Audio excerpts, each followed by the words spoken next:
heading drifted to the right towards the arrowhead. So you really gotta find a heading that does the job, and you know, make minuscule adjustments from that.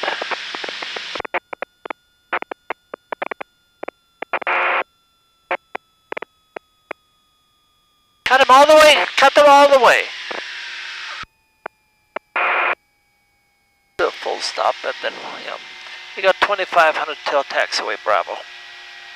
Yeah. So you notice at the end, I'm not sure what you started talking about something, but your heading came out of the crab and the localizer started marching off. And if the weather was truly 0-0, that's got to be centered or you're not going to be on the runway. There's a tendency to, at that point, I'm not sure whether you scanned the altimeter or what exactly happened, why you, and obviously the airplane's asymmetrical, so it does not want to track straight. Okay, there's your turnoff on the right. See the yellow line? Yeah. Yep.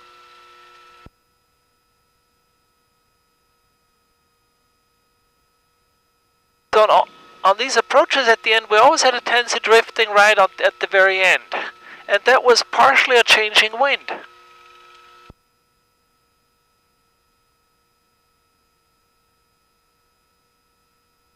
And see, on the instrument rating, the acceptable tolerance is 3/4 scale. On the ATP, in good flying conditions, it's really a 1/4 scale. Okay. And what happened, you were in an extremely slight bank, and your heading just ever so softly drifted. Like 1 degree every 3 seconds. Oh, like imperceptible. And it's those imperceptible changes that all of a sudden your headings wandered.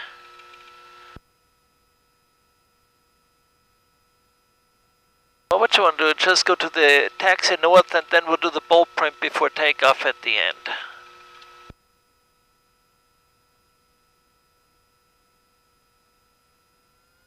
So we got to be really careful. We have a tendency to nail the approach till about 200 feet above minimums and then starting to lose the localizer.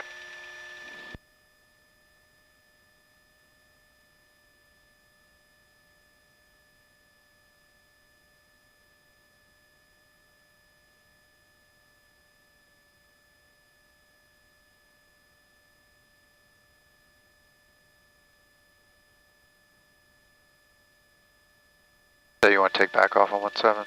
Yeah. Okay. Because this time we didn't land with the tailwind. Okay, now, that oscillation on the ILS. What's our red line RPM? 2700. Okay, so with a 2-bladed prop, how many blades is that in a minute? 1,700 revolutions per minute. That would be, what, 54? Okay, how many would that be in a second? In a second, that would be 5400 divided by 60. 600. 6 into 54 goes?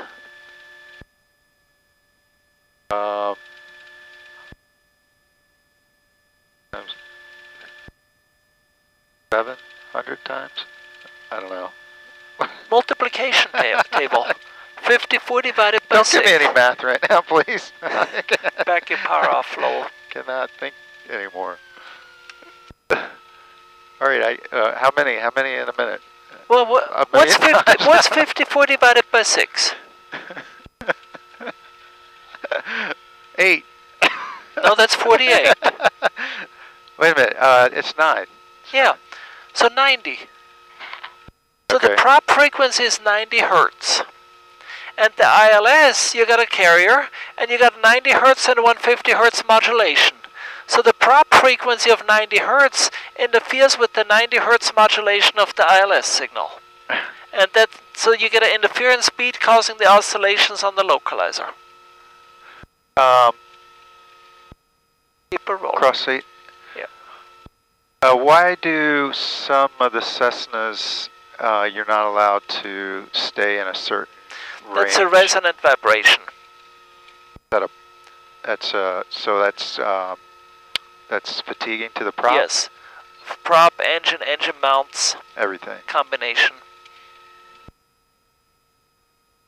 And it's not specific to Cessnas, it's a combination between a particular engine and prop combination. Okay. So like the... So who puts that out? Is it the engine manufacturer or the propeller manufacturer? I don't really know.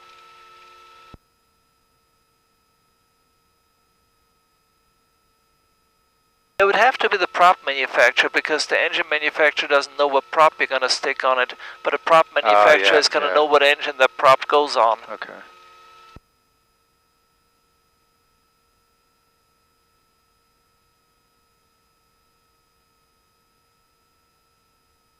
Yeah, there's like some of the IO360s with a 21 to 23 yellow or something like that.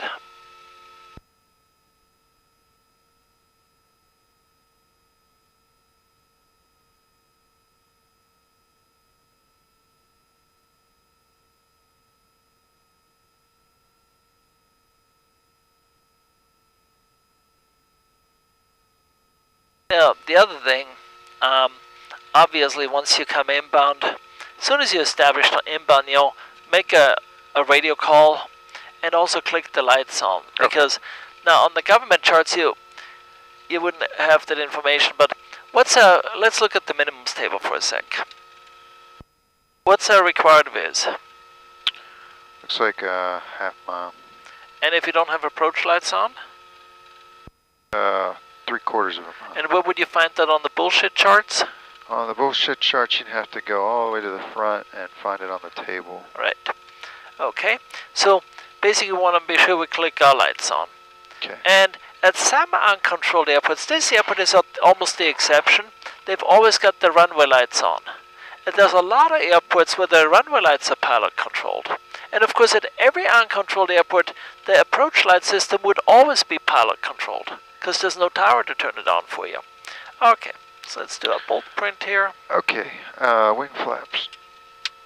Up, boost pumps. On, trim tab. Set. Mixtures as required. Batteries are dying there. Props. Yeah, frequently. And see, this thing's kind of neat. I found that, well, okay. I found that little control unit for that. The first time you click it, it goes on bright. Next click is medium, then is low, except the bad. It's supposed to be. And half the time it's not bad it's the damn contacts oxidize. So full intensity, low, medium, low, and then one more makes it flash. Oh. It's supposed to make it flash. And then one more turns it off. Okay. I found that once at Cabela's. Goes with the mag lights. Okay, so the only thing we're concerned about propellers is high RPM. Uh-huh. Okay, and avionics. So we're going to do Jabara ILS 18. We'll make a beeline to Hookham and straight in from there. Okay, Jabara to Hookham. Okay.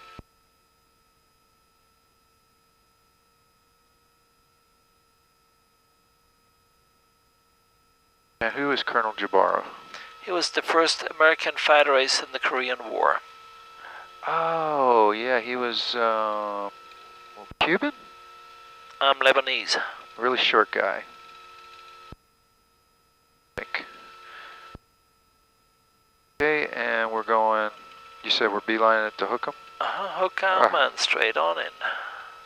Okay, select approach.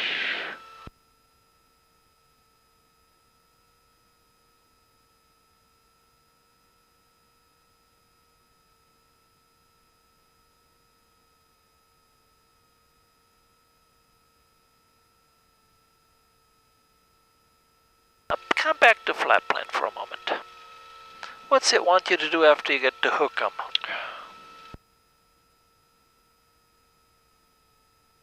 No, come back up. What's it tell you to do after Hookham? Oh, delete it, delete it. Yes. Oh, gotcha. See, now it's going to take it straight in. See, on the RNAV GPS, it would have asked you, hold it Hookham, yes or no. If we loaded up the RNAV 18, which is exactly the same fixes, it would have asked you, hold it Hookham, yes or no.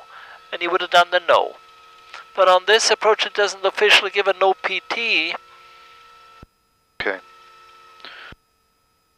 147, and I'm going to go ahead and put in the localizer 10955.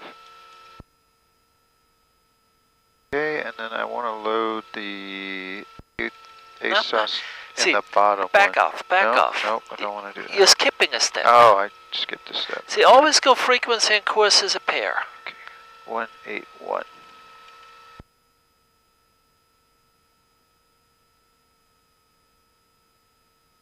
You always do these two together. Never do one without the other. That's my biggest pet peeve. 134. 02. Just like when you set something here, a receiver and indicator, always together. Never do one without the other. Marry them together. Cabin doors locked? Yep, door locked. And we'll just go to 3,500. Okay, 3,500. And obviously, how far is it to hook them? It is 8 and so we're going to stay at approach speed. Okay. Approach level, approach cruise, whatever. New traffic patch 76 Hotel Kilo, taking off 17, departing to the south. New. I'd also set my heading bug.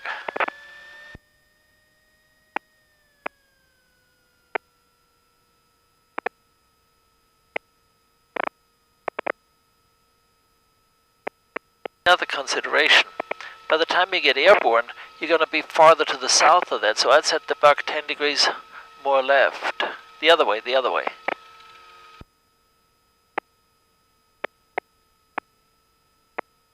Because you're going to be here, so you got to come farther over.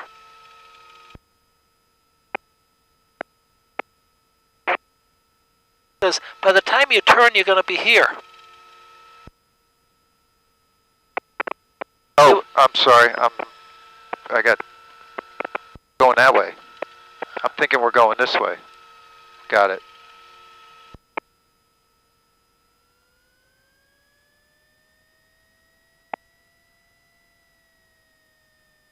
Oh, because we're not yet on runway heading. No, we're not.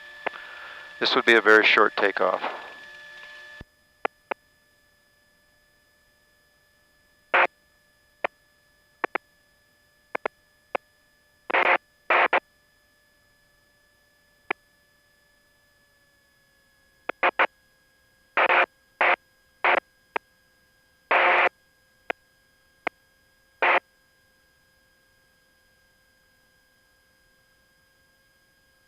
There's the center line. Here comes the power. 1, 2, 3. Abort, abort, abort. Go. Engine. Full engine instruments are green. Airspeed is alive. Back on center line. 70 rotate.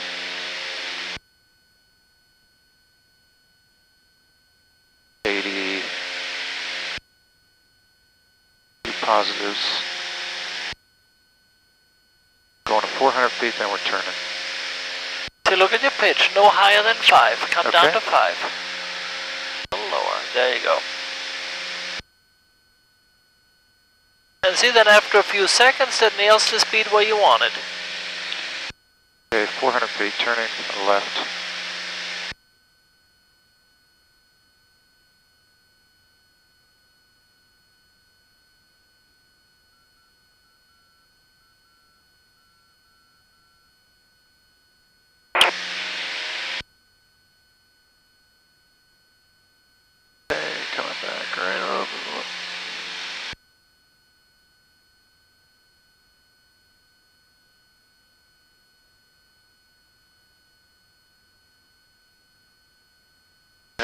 Be approach cruise, and we're going up to 35.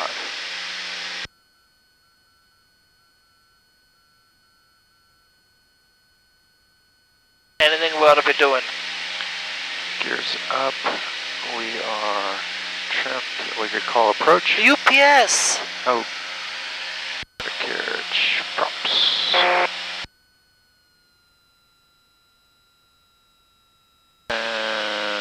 Just sink the props a little better. Bring the left one back a hair.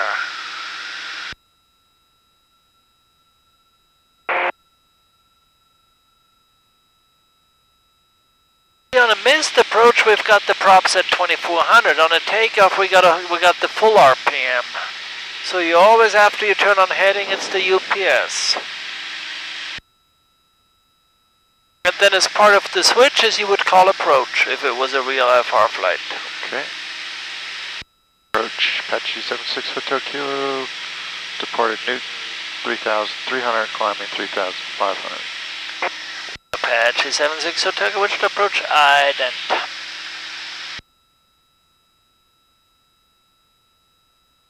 Apache 76 Hotel Kilo, which to approach your radar contact 3 miles southeast of Newton, maintain 3,500. Maintain 3,500. Apache 76 Hotel Kilo.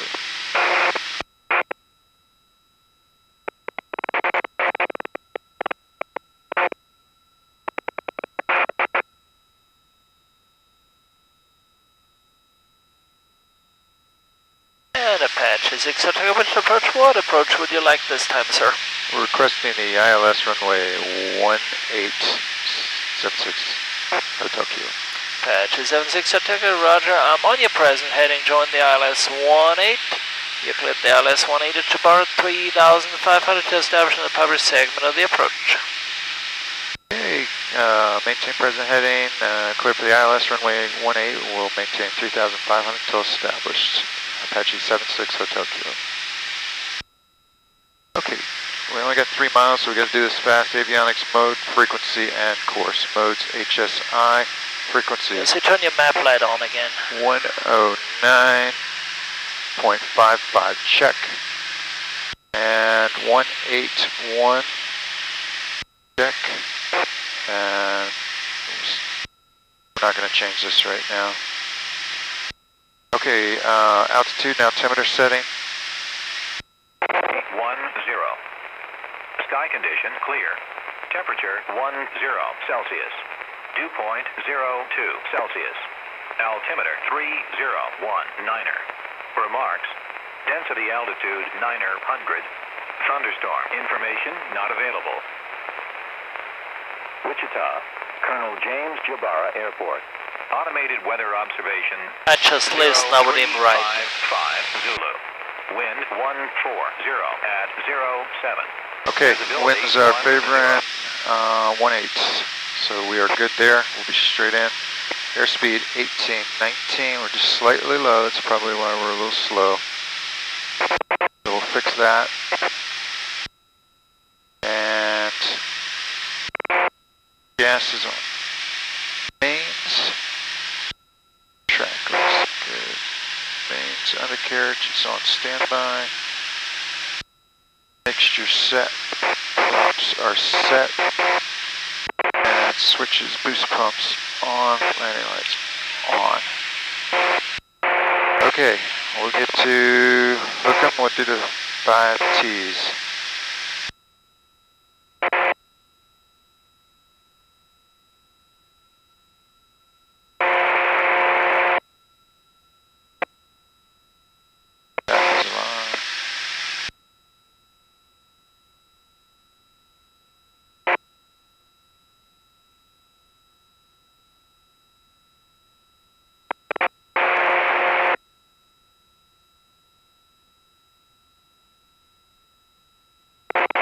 Okay, turn,